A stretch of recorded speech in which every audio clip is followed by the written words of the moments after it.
Good morning everyone.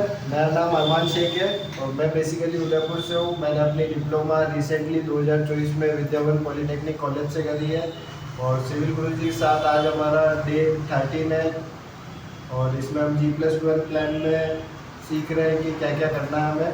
तो आज presentation day तो मैं बताऊँगा कि सैंड फिलिंग और PCC हम क्यों करते हैं।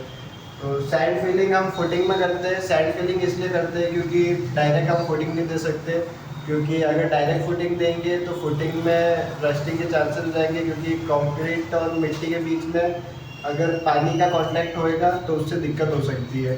तो सैंड फिलिंग हम 100 mm की देते हैं ताकि उससे दिक्कत ना हो। और उसके बाद सैंड फिलिंग के बाद हम देते हैं PCC भी हम 100 mm की देते हैं, जो एक कंक्रीट की लेयर होती है जिस पे हम फुटिंग का जाल बिछा सकते हैं ताकि वो डायरेक्ट नाइस के कांटेक्ट में हो और नाइस सैंड के कांटेक्ट में हो, जिससे पानी उससे कांटेक्ट में ना आ सके।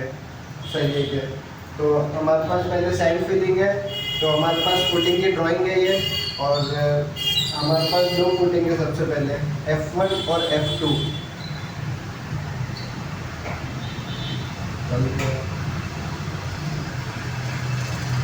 F1 और F2 फुटिंग है जिसकी दोनों की साइज़ अलग है। F1 फुटिंग हमारे पास 16 है और F2 फुटिंग हमारे पास 8 है। F1 फुटिंग में अभी गणपत ने आपको बताया कि हम साइज़ थोड़ी एक्स्ट्रा लेंगे, 2.4 लेंगे, क्योंकि F1 फुटिंग में 1.5 जैसे है तो मजदूर को काम करने के लिए थोड़ी जगह एक्स्ट्रा चाहिए जिसमें वो शटरिंग कर सकेगा। इसलिए हम F1 फुटिंग में लेंथ लेंगे 2.4 और F2 फुटिंग में हम लेंगे 2.1।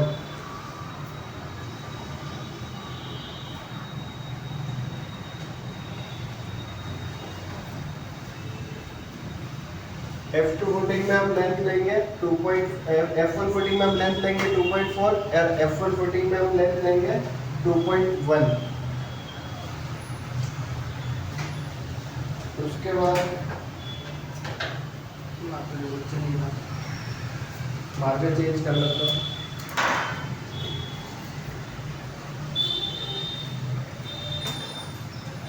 तो ये हमारी चारों साइड होगी, तो ब्रेथ भी इसकी 2.4 होगी और 2.1 होगी।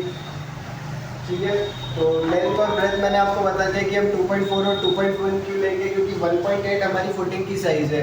तो हम 300 मीटर एक्स्ट्रा साइज लेके चलेंगे, तो हमारे 1.8 प्लस 2 1.8 प्लस 0.3 प्लस 0.3, और इसमें भी हम ब्रेथ में भी यही लेंगे 1.8 प्लस 0.3 प्लस 0.3, ताकि हमारा 600 मीटर 700 मीटर बढ़ जाए उसमें और मजदूर आराम से काम कर सके। इतना हमें मिनिमम तो लेना ही पड़ेगा 1.5 के लिए।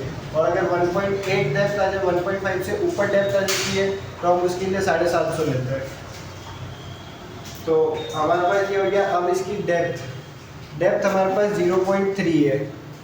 जो इसकी फुटिंग की हमारी डेप्थ आएगी, ये मैं आपको फुटिंग बना के दिखाता हूँ।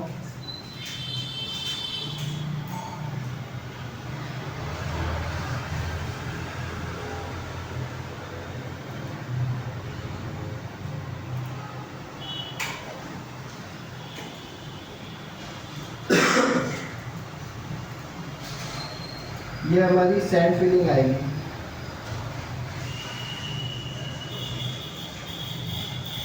और ये हमारी PCC आएगी और ये हमारी फुटिंग है।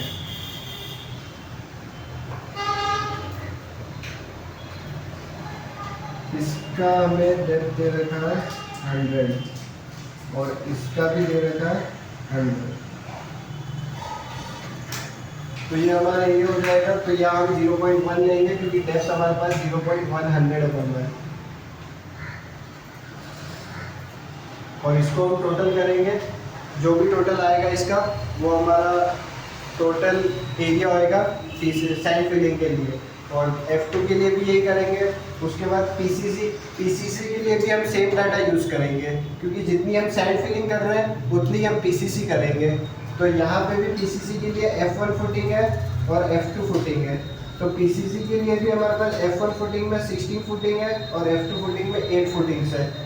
और 2.4 और 2.1 हमने क्यों लिया, ये हमने पहले ही बता दिया।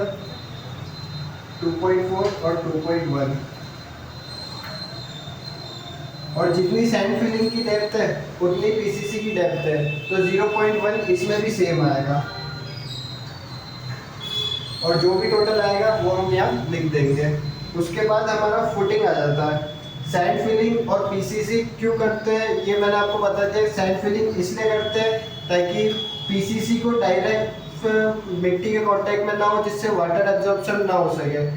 तो इससे क्या होता है, कंक्रीट हमारी सूखती नहीं है, ड्राई नहीं होती है, वो अपना वाटर रेशियो वो मेंटेन करके रखती है। और पीसीसी हम इसलिए प्रोवाइड करते हैं क्योंकि हम जो सरिये का जाल देंगे, मतलब स्टील पार्ट जो देंगे फुटिंग के लिए, वो डायरेक्ट वाटर के कांटेक्ट में ना आए, वो पीसीसी के कांटेक्ट में रहे, ताकि उसमें जंग आने की संभावना ना हो। तो अब हमारा सैंड फिलिंग और पीसीसी के बाद हमारा फुटिंग आता है। ये लीजिए मार्कर से करना।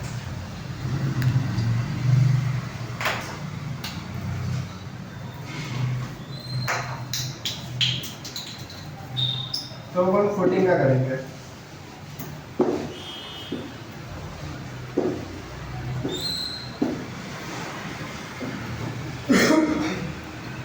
फुटिंग में हमारे पास दो फुटिंग, F1 फुटिंग और F2 फुटिंग, दोनों का एरिया अलग अलग है, लेकिन अब अभी एक ही सॉल्व करेंगे। अभी F1 फुटिंग कर लेते हैं।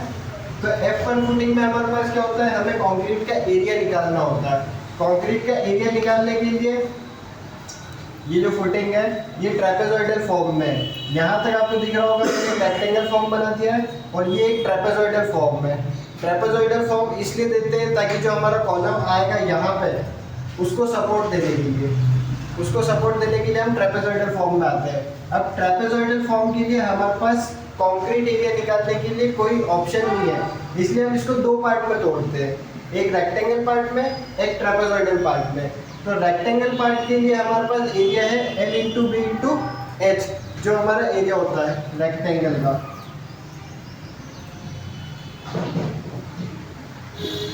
L into b into h, ये हमारा कंक्रीट एरिया हो जाता है।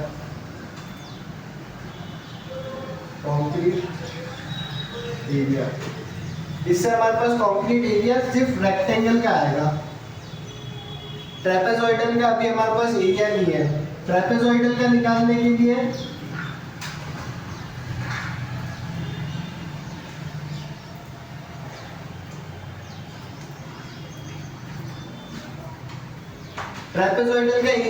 के लिए हमारे पास एक फॉर्मूला है, वो फॉर्मूला देखते हैं। सबसे पहले नंबर ऑफ फुटिंग देखेंगे, जितनी नंबर होगी, मतलब जैसे हमारे पास F1 फुटिंग 16 है, तो हम F1 फुटिंग को 16 लिख सकते हैं। हमारे पास 8 है तो हम 8 लिख सकते हैं। अगर आपके पास 4 हो तो 4 लिखिए, 2 हो तो 2 लिखिए।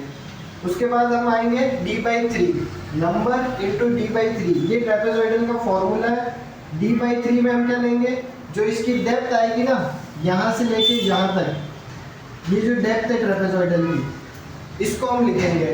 तो ये हमारे पास अभी दे रखी है ट्रेपेजॉइडल में 1.5, जो हमारी 0.15, इसको 0.15 मीटर है हमारे पास ट्रेपेजॉइडल के लिए। फुटिंग 1 के लिए 0.5 इंटू 3, तो हमारे पास जितने भी नंबर होंगे हम इससे मल्टीप्लाई कर देंगे। उसके बाद आता है एरिया 1। एरिया 1 आएगा। एरिया 1 हमारे पास क्या होगा, जो हमारा रेक्टेंगल का ऊपर पार्ट का एरिया है, ये वाला, जो हम ये एरिया लेंगे ना, वो हमारा एरिया 1 होएगा, जो रेक्टेंगल पार्ट के ऊपर का। ट्रेपेजॉइडल और रेक्टेंगल को जो डिवाइड कर रहा है, उस पार्ट का एरिया हम लेंगे। तो ये एरिया हमारे पास कितना आ जाता है, A1 प्लस A2, ये हमारा फॉर्मूला है A1 प्लस A2। तो A1 हमारे पास हो जाता है जो रेक्टेंगल का एरिया है,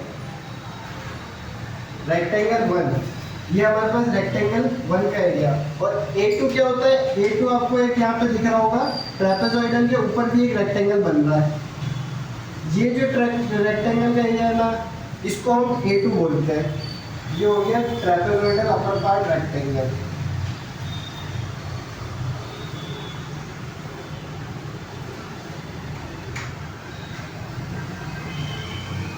ये रेक्टेंगल का एरिया हम A1 लेंगे, और ये रेक्टेंगल का एरिया जो A2 है ना, वो हम ट्रेपेजॉइडल के अपर पार्ट का एरिया लेंगे।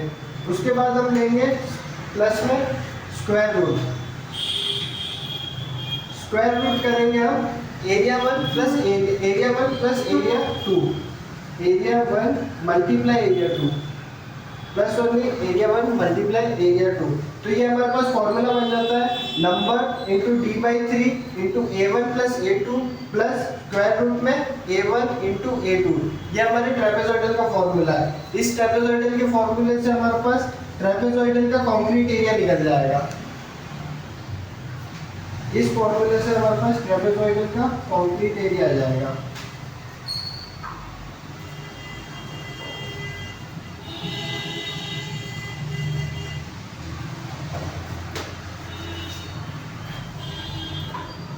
ट्रेपेजॉइडल का कंक्रीट एरिया आ जाएगा। ट्रेपेजॉइडल के कंक्रीट एरिया के बाद हमारे पास ये एरिया भी है A1 और ये एरिया भी हमारे पास है A2। ये अलग A1 A2 है जो हमारे पास एरिया है दोनों के। तो इन दोनों को हम प्लस करके ट्रेपेजॉइडल के मतलब जो फुटिंग है हमारी उसका टोटल एरिया हम निकाल सकते हैं कंक्रीट का कितना आया है। और इसकी अगर शटरिंग की बात करें तो शटरिंग हम सिर्फ इस पार्ट पे करेंगे। ये जो 4 पार्ट दिख रहे हैं आपको, एक उस साइड भी आएगा क्योंकि फुटिंग की ट्रेपेजॉइडल में जो रेक्टेंगल है उस पार्ट पे ही करेंगे। ट्रेपेजॉइडल फॉर्म जो बनाएगा वो हमारा लेबर बनाएगा। इसमें जो लेंथ दे रखी होगी उस हिसाब से वो मेजर करके और उसको स्लोप दे देगा ट्रेपेजॉइडल के फॉर्म को। लेकिन जो हम फॉर्म वर्क देंगे, शटरिंग देंगे, वो खाली रेक्टेंगल पार्ट में देंगे। तो रेक्टेंगल पार्ट में हम उतना ही देंगे जितना हमारे पास रेक्टेंगल का एरिया होगा। मतलब जैसे ये 1.8 है तो हमारे पास चारों साइड 1.8 है, तो हम चारों साइड 1.8 की शटरिंग लेंगे और जितनी रेक्टेंगल की हाइट होगी उतनी फॉर्म वर्क की हाइट लेंगे। तो उसके बाद हमारा फुटिंग की शटरिंग की वो स्क्वायर मीटर में हमारे पास एरिया आ जाएगा। Thank you.